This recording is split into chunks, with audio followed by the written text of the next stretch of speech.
Are walls bad? That's what we're going to be discussing in today's podcast. So the question is, are walls bad? And I think a good answer is sometimes. They can be bad. This may have happened to you in your life, or it may have happened to someone that you love, where you got hurt or they got hurt, and you put up walls. You didn't want people coming into your life. You didn't want people bothering you, or this person you loved didn't want you to be bothering them. They didn't want you spending time with them. They had this wall up. Once again, another thing that may have happened to you or may have happened to someone you love, they could have put walls up against God. They didn't want God in their life. Now, these two walls are clearly terrible walls that we want to be broken down. When answering this question, I also want to give some ground and concede some things to those who would probably have a different view than mine. We have a lot of people who would say that walls are bad in almost every situation, even might call walls, maybe even use a word like racist. They would say walls are mean, or they're rude, or maybe even evil.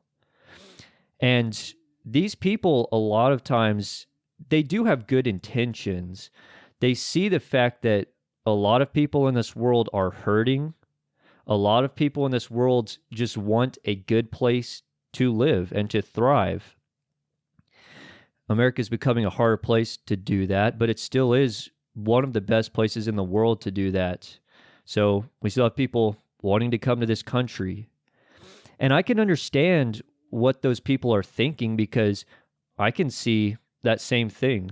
There are people all across this world that are hurting, they're suffering, and that are in pain. So what's the solution? Almost all of us can see the problem, but what is a solution to this problem? Well, one option is people could go to these countries and teach them, here's a system. Here's how you can have a country that is well run. Here are some systems you can put in place that will cause your country to thrive and to run better. A second option, we could take all of the hurting people, all of these suffering people from around the world, and we could transplant them, take them all and put them in the United States. Now, how many people would that be? Maybe a conservative number would be 7.5 billion. But let's say just that number, 7.5 billion, we take all of them and we put them in one country, the United States. First of all, that's a ton of people to have in one country. Second of all, is one country's system, is the system going to be able to hold up with 7.5 billion people in it? I don't think so. I mean, the system is going to crumble. So that brings us to a third option, which I think is the best option by far. This third option, it involves people going to these countries and telling them about someone who can protect them. We all are so worried about a physical wall. And we have the opportunity to go to other countries and to tell people about this God who will protect people who are suffering and who are in pain. And in the process, while we are doing this, while we are telling them about really the ultimate protection, which is spiritual protection, which is far better than physical protection, while doing that, we could also do option one, and we could tell them about a way to run their country better from a fiscal standpoint, maybe having better policies and laws put in place. And we could have a mixture, but the more important one would be to protect and provide that protection for the human heart, which is it's found in a relationship with God. So once again, I understand where people are coming from, but here is my argument when it comes to are walls bad. Usually, no. most oftentimes walls are very, very good and very beneficial for us as people, for societies. They are very beneficial, and we're going to look at why that is. The first place we're going to look is Nehemiah chapter 4. This is what we're doing in our sermon series at church currently, and so I ran across this verse and really this idea that's found in Nehemiah, and I thought about making a podcast about it. And so here we're talking about walls, and this is what's going to be discussed here in Nehemiah 4, and look at verse 6. So we built the wall, and all the wall was joined together to half its height, for the people had a mind to work. So Nehemiah and the people of Israel are building a wall. And now some that don't like walls and would say that walls are mean or rude or even racist might be thinking to themselves, surely God would not allow this work to be finished. Surely he wouldn't bless the work. But if we read just a few chapters later, the wall is finished. God did bless the work, and in fact, God protected them all throughout their work. And so this wall, what is this wall being built for? This wall is being put up around the city of Jerusalem to protect the community and its people that are within the walls. That is really what a wall is supposed to do, protect and guard from evil. And I think a lot of us would agree that those are both great things. Being protected and guarded from evil, who doesn't want that? Now let's look at the second point about these walls. God's design for the human body is quite amazing. And now some of you might not even believe that God's designed the body, and that's wrong. God has designed the body, whether people like it or not. He has designed us in such a way that we have these walls or these barriers in our bodies. One of the places is in our stomach. Our stomach has a wall around it. The intestines have an intestinal wall. And now what do these do? What does the stomach wall or the stomach lining do? What does the intestinal wall or intestinal lining do?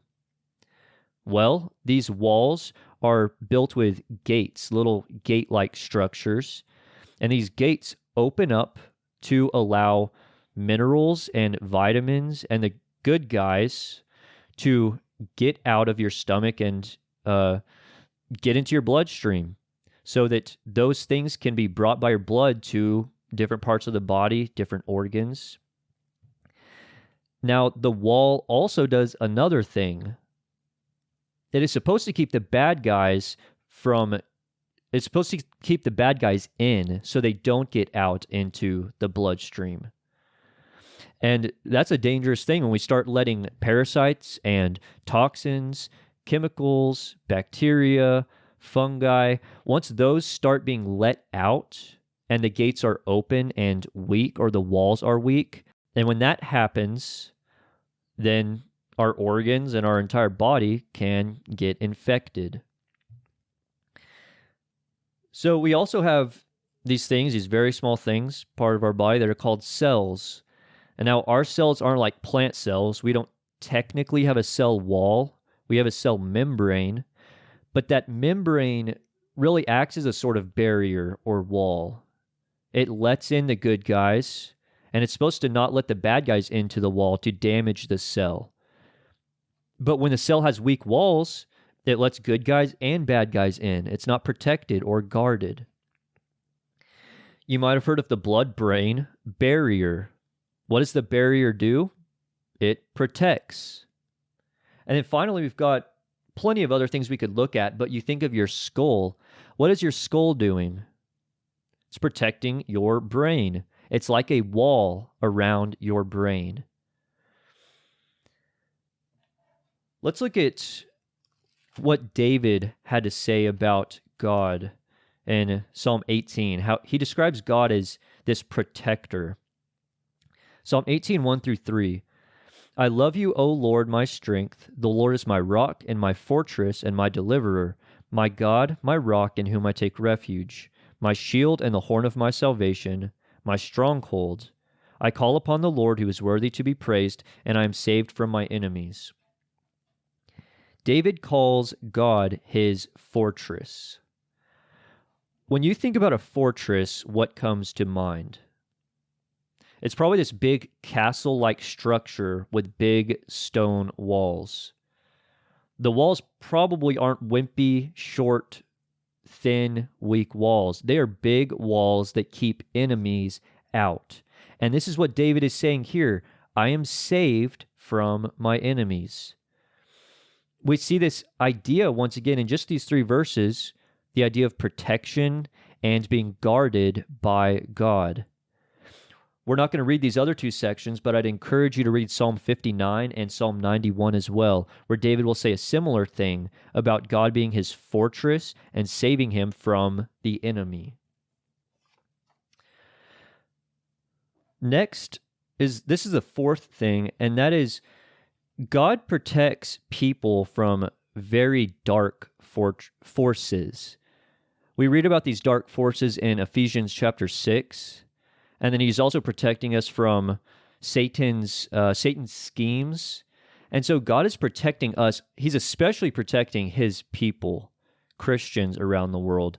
But I think there's got to be a level of protection for even people who aren't Christians. Because if God were to allow total free reign of demons and dark forces, I keep saying fortresses, dark forces upon people of the world, man, we wouldn't have people of the world that were surviving very long, I wouldn't think, if God didn't protect those people to a degree. We'll talk about this more in just a second, but if a demon were allowed to have full reign over a human, I mean, I would think they would annihilate the person, make them suffer, and then end their life. So I think there's certainly a level of protection for everybody, but I know that there is a level of protection for God's people. Next, let's look at our final thing for my argument that walls are good. And it's a verse found in Proverbs 4:23. I want to read it out of the ESV. It says, "Keep your heart with all vigilance, for from it flow the springs of life." So the ESV says keep. I like how the NIV puts it. I don't normally like the NIV a whole lot, but it uses the word guard. It says, above all else, guard your heart, for all things come from it, or something to that effect. The idea of guarding, the Hebrew word, I'm going to try to pronounce it right, is natsar, and it means to guard, to watch over, or to keep. So this translation I have in the ESV isn't necessarily a bad translation, but I like that word guard for our purposes today. The idea that Solomon's trying to get across is that you are to guard this very important part of you, which is your heart. Because why? From this very important part of us are going to flow springs of life. Now, if this very important part of our body gets corrupted or sick, guess what's going to flow? Sickness, destruction, and maybe even death from that heart. And so let's say for a moment here that all walls are bad. We concede that. So our body, our organs decide to come together and have a meeting, and they're talking to one another, and they decide that they don't think it's fair that the stomach and the intestines have these walls put up. And so the stomach and the intestines think about this, and they decide, yeah, you know what? Let's take down the walls for a day, see how that goes. Because, yeah, walls really aren't a good thing. They're quite mean. They're not very tolerant, and so we'll take down the stomach wall and the intestinal wall. If you take that down for a day, you lose your stomach wall and your intestinal wall, and all the parasites, all the toxins, the chemicals, the bacteria, fungi, and everything else is allowed free reign into your bloodstream, into your entire body. I'm not a scientist, I'm not a doctor, but I don't think your body would survive the day. I think you would die pretty quickly if your stomach wall and your intestinal wall decided to take a few days off. Let's also say that walls are so bad that God decides to not have walls up for people. And so demons are allowed free reign over the entirety of humanity. What would that look like? These spiritual forces of darkness we see in the Bible are very powerful, not near as powerful as God, but these dark forces have a lot of power. If God gave them free reign over the entire world, what would happen? I would think that humanity would be annihilated pretty quickly. This would be a scary world to live in, a world without walls. Walls have their purpose. Walls are there for guarding, for protection, for keeping safe a people or a group of people within these walls. The United States today has a wall that's very controversial. The wall that's on the border of Mexico, we've got a lot of people that are for it, a lot of people against it. But what is happening at this border is that we have a lot of the bad guys coming in. They're cartel members, gang members. We've got drug trafficking coming through. We've got sex traffickers coming through. We've got child sex trafficking victims coming into and out of the country at our weak border. We've got illegal guns. And I said drug traffickers. There's also the drug traffickers are bringing in a ton of drugs. We've got all of these terrible things that are being let into the United States. And a lot of terrible people that are coming into the United States. And we have the opportunity to either kind of put a stop to this, allowing all of these bad people to come in, or we could just leave it completely open and allow this country to continue to get destroyed. Now, every person that comes in illegally is not a drug trafficker. Every single person is not a sex trafficker. They're not all the most evil people on the planet. I'm not saying that. They are all doing something that's illegal and wrong, but a lot of them are normal people trying to find a better life. And I'm all for people trying to find a better life, but you have to do it in a legal and upright manner.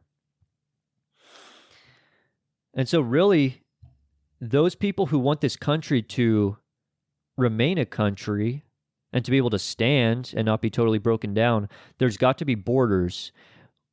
Look throughout all of history, look around the world today.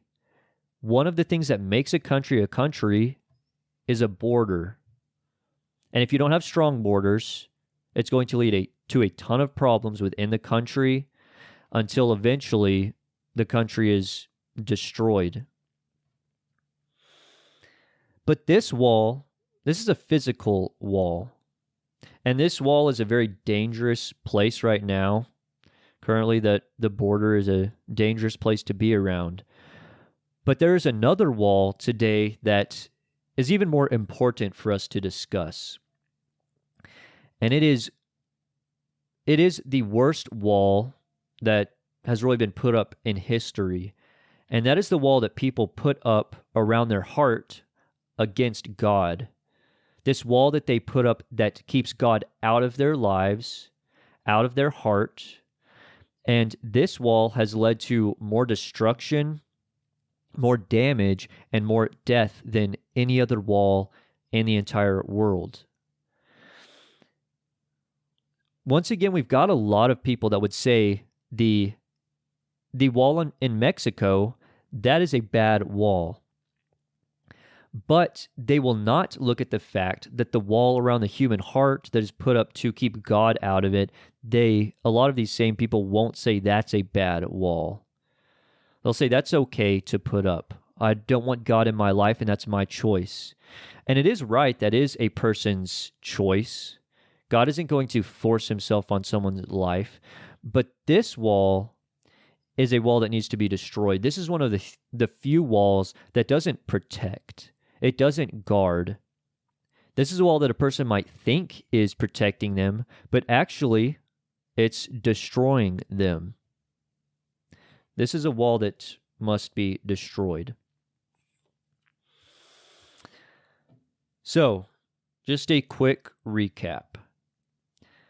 Sometimes walls are bad. When we put up walls because we've been hurt, or we put up a wall against God, those are the types of walls that need to be torn down because we need to be with people, and more importantly, we need to be with God and allow Him to come into our lives. Then we talked about the fact that a lot of people look around the world and see suffering, hurting people, and they just want these people to have good lives. And I would totally agree. I think the best thing that we can do is bring the gospel message to them and tell them about the protector and the fortress that they can run into, like we saw David running into, and like millions of Christians around the world are running into. Then we talked about my stance, that and my argument, which is an argument that a lot of people they'd have the same argument, they'd have the same stance, and that is that walls are generally a good thing. They're designed to protect, to guard, to keep the good people safe inside, and to keep the bad people and bad things outside. Now, before I move on to our next point, I want to just make sure this is very clear. I'm not calling all of the people that are trying to get into this country that we have a wall for, I'm not calling all of them bad. They're all evil for trying to get into this country. That's not what I'm saying. That's not the analogy. Once again, they do need to come into the country legally the right way. But this idea that we have a wall up to, the wall is there to maintain the country because countries have borders. Then we talked about God's design, His design of the human body, and how He implemented multiple walls into our bodies. We looked at Psalm, once again, David running into God, who is his fortress, and then we talked about God protecting us from demons. And then we finished with Proverbs 4:23, Solomon encouraging his children and then also us to guard our hearts, to protect them. Walls are an important thing when it comes to protection. And God is our fortress, and we as Christians want to help people see that He is a protector. He's a loving God who wants the best for His people. There are a lot of people with walls up that are there to keep God out. And as Christians, we want to go to people and help them tear those walls down. If you're a person right now that's listening to this and you have walls put up against God, I would encourage you to get a hold of me. Go to the comment section. You can go into social media. You can direct message me. Get a hold of me some way, and I'd love to talk to you about why taking those walls down and allowing God to use you and to live in you through His Holy Spirit. I'd love to talk to you about that. I don't have a support section planned out for today's video, and so I'll just mention this right quick. I recently have started putting a lot of, I haven't put it up just yet, but soon I'm going to have organic cotton on the website. 100% organic cotton. This is one of the new shirts that I made. It's a new design as well. And so it's the new design on a new shirt, and I'll be having those up pretty soon here if you're interested in looking at the website. That website is www.kingdomcome7.com if you care to check that out. That is all I've got for today. Love y'all. God bless.